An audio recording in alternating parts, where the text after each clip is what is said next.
But primarily, Mike, it's four teams. It's the Dodgers, it's the Cubs, it's the Red Sox, and it's Texas. Those are the four primary teams. And, I think there's a difference between how some of them match up and how motivated some of them are. But it's hard for me to believe that the Phillies won't be able to find a match with somebody. Yeah, and it seems like the Cubs all of a sudden got pretty aggressive here, and I don't know that the match is something the Phillies were looking at with what they're reportedly interested in talking about. But do the Cubs, to you, match up for them? Are they a legitimate team? Are they maybe at the top of this list? I think they are extremely interested, and I question the match. What I've been told is that the guys that the Cubs are trying to center a package around, whatever they do, are Javier Baez. They're he's a shortstop, second base prospect, massive power, huge swing and miss. And that's not the kind of guy the Phillies are looking to collect. The other is Starlin Castro, who, we think he's been around a while. He's 25 years old, but he's not the Phillies kind of player. And it's just not the approach they're looking to take. I actually hear that they're way more interested right now in arms than they are in bats. I mean, basically, they need outfielders and arms is the way they look at it. The Cubs are shopping infielders. I don't really see how they match up, other than the fact that the Cubs really like Cole Hamels, like the idea of having him for 3 years beyond this year. And he's exactly the type of player they're trying to trade for right now.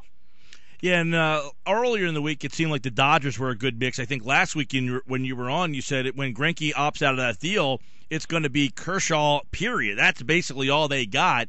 Do the Dodgers kind of hang, as the team that you think is most likely, best fit?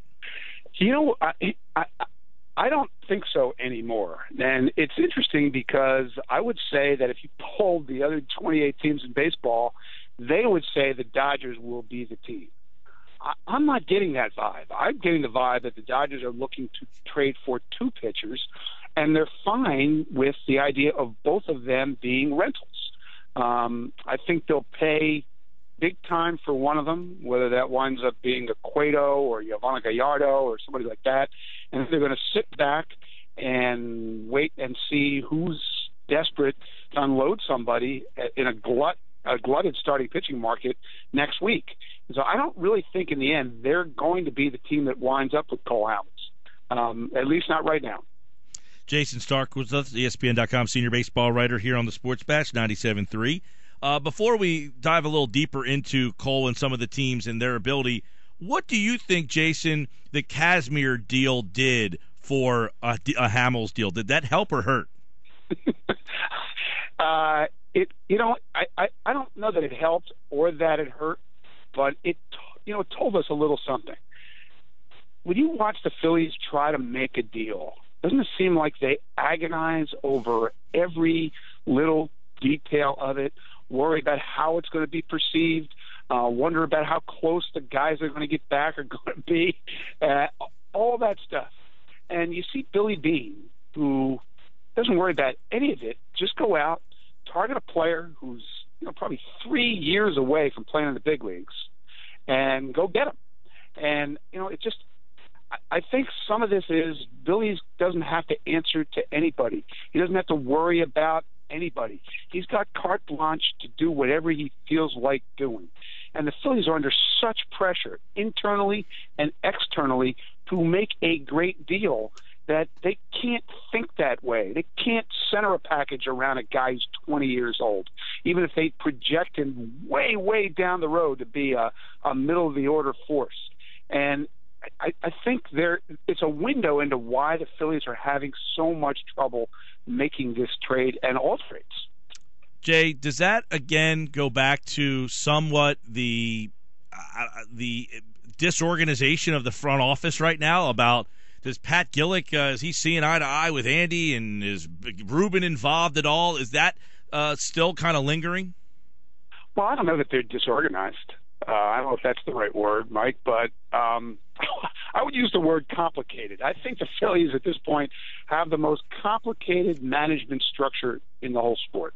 Maybe in any sport. I don't know. I'd have to check, the Colombo's Yellow Jackets and see what their structure is. But, to have a situation where Ruben makes the calls, Pat makes the decisions, and Andy is the guy who has to live with it all is complicated, right? And I think that's where we are. Ruben is not going to make this deal. I think everybody should get that straight, okay? Pat Gillick is ultimately going to make the Cole Hamels trade. He at least is going to make the decision. What we don't know, what no one knows, is what happens if Pat wants to make the deal and Andy does not want to make the deal. There's a lot of speculation about which way that is leading. I had somebody tell me the other day there's no way that Pat is going to defer to Andy on this one. This is going to be Pat's call. It's really fascinating to watch this all unfold. I talked to Ruben about it. Ruben and I had a long talk the other day, one of the longest I've had with him in quite some time, and I asked him about this. And, his answer was 3 heads are better than 1. Well, they better hope so. Jason Stark's with us. Yes, they better hope so. And we hope they can all put their heads together and get the right deal here, because I don't know if you know off the top of your head, but I just rattled off a few. Halladay, nothing in return of substance for Toronto. Cliff Lee, it took a little while for Carrasco, but, not a whole heck of a lot from the other guys.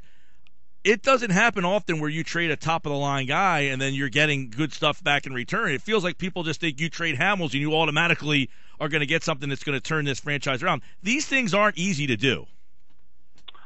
Well, they're hard to do, and that's another issue, is that, number one, selling is harder than buying. I mean, Ruben liked buying. He liked being a buyer. He was good at that. The big names. He targeted Cliff Lee. He targeted Roy Halladay. He knew who he was willing to give up.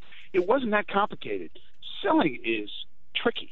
Selling is really complicated because, you've got to know a lot of different moving pieces in many different systems.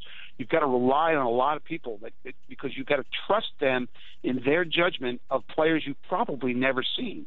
And you've got to be creative. You've got to be able to piece different parts of a deal together in a way that works for both teams. And it's tricky. I've talked to a lot of people about this, and somebody the other day had a really interesting analysis of it. He agreed with me that selling is harder than buying, but buyers make way more mistakes than sellers, and so you've got to be the team that capitalizes on those mistakes, and that's where the Phillies are now. Jason Stark, one of the things you tweeted the other day, Ruben called criticism of Phillies overblown, said they're realistic, and denied he has to, quote, win this deal. Are you hearing that Ruben is telling the truth? Are the Phillies realistic? I advise people to read the column I wrote about this the other day because it's hard to explain it all right now, but Ruben denied to me that he has ever told other teams that he needed to, quote unquote, win this deal. And I've heard this from several clubs that he's talked to, going back to the winter. I doubled back on one of them this week and said he said he never said this, and the guy told me he definitely told me that, definitely. Now, what Ruben said was, I don't believe in winning the deal. I believe in win-win. Both sides win. Well, and he made a big case that his demands, his asking price, has not been unreasonable, has not been too high. Well, I don't get the sense that other teams are offended by what he's asked, understand why he's asking it, but we know that what he's been asking is too much, too high. And how do we know, Mike? We know because nobody said yes. Right? The definition of a guy's market value is what the other teams are willing to pay for it. If you say my guy is worth this, and 29 other teams say, no, he's worth that, he's not worth this, he's worth that. And so that's where we are. He has never been able to agree with any other team on the value of the player, period. Also, can you explain for the listeners a little bit, the Phillies want yesteryear's prices and teams don't make those deals anymore? All right, I'll give you an example of this one, and this is actually pieced together from several different conversations. We'll give the example of the Phillies' dealings with the Dodgers. Okay, so this has been way out there that the Phillies have asked for a package headed by one or both of their top prospects, Corey Seager, who's a shortstop who could play other places, and a young pitcher with an incredible arm who blew away the opposition in the futures game last year at 19 years old, Julio Urias. And the Dodgers are not making a deal with anybody that includes either of those two guys. So clearly they say no, right? And the way the story goes is what the Phillies then asked for is, well, if we can't have those guys, then we need 6 players back from your next tier down. Now, tell me the last 6-for-1 trade that you remember. And even the famous Von Hayes, right? 6-to-1. Yeah. So, these are not the kind of deals that are made anymore. The thing that's interesting is, Andy MacPhail made a 5-for-1, right? When he traded Eric Bedard from Baltimore to Seattle, he didn't, I guess, technically trade because he had 2 general managers working under him. But believe me, he made the trade. He got 5 players back. One of them was Adam Jones. One of them was Chris Tillman. Wow. One of them was George Sherrill, who became their closer.